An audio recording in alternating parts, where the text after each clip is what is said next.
శ్రీమాత్రే నమః.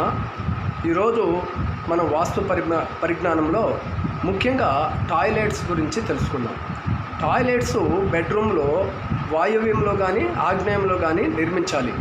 ఏ బెడ్రూమ్లోనైనా సరే, నైరుతిలో కానివ్వండి, లేదా వాయువ్యంలో కానివ్వండి, లేదా వాయువ్యానికి ఈశాన్యకి మధ్యలో వచ్చినటువంటి ఉత్తరం కుబేర స్థానంలో కానీ బెడ్రూమ్ వచ్చినప్పుడు ఆ బెడ్రూమ్లో టాయిలెట్ అనేది మనం ఆగ్నేయంలో కానీ వాయువులో కానీ నిర్మించాలి.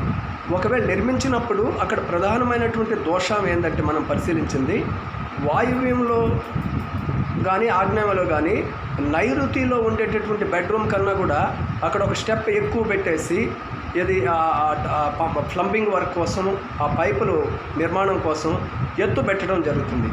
ఎప్పుడైతే వాయువ్యంలో కానీ ఆగ్నేయంలో కానీ ఆ షీటు ఎత్తుగా ఉంటుందో అది నైరుతి బెడ్రూమ్ కన్నా కూడా హైట్ అయిపోయేసి ఆగ్నేయం ఎత్తవడం వల్ల అక్కడ అనారోగ్యాలు, ఆర్థిక సమస్యలు, భార్యాభర్తల మధ్య అన్యోన్యత లేకపోవడం ఇలాంటివి జరుగుతాయి.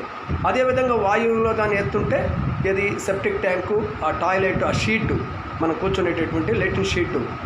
అందుకని దాన్ని ప్రధానంగా మనం గుర్తుపెట్టుకోవాల్సింది ఏంటంటే, మన ఫ్లోరింగ్ లెవెల్కే ఉండాలి. లేదా నైరుతిలో ఎత్తుగా ఒక బీరువా పెట్టుకునే ప్రదేశంలో కానివ్వండి, కబోర్డ్ ప్రాంతంలో కానివ్వండి, గ్రానైట్తో టైల్ అక్కడున్న దానికన్నా ఎత్తు వేసుకోవాలి.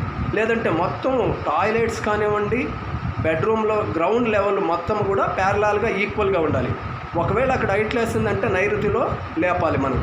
రెండోది, మొత్తం ప్యారలాల్గా ఉండి బాత్రూంలో అక్కడ ఎక్కడైతే వాటరు కిందకి వెళ్తాయో అక్కడ డౌన్ చేసుకుంటే సరిపోతుంది.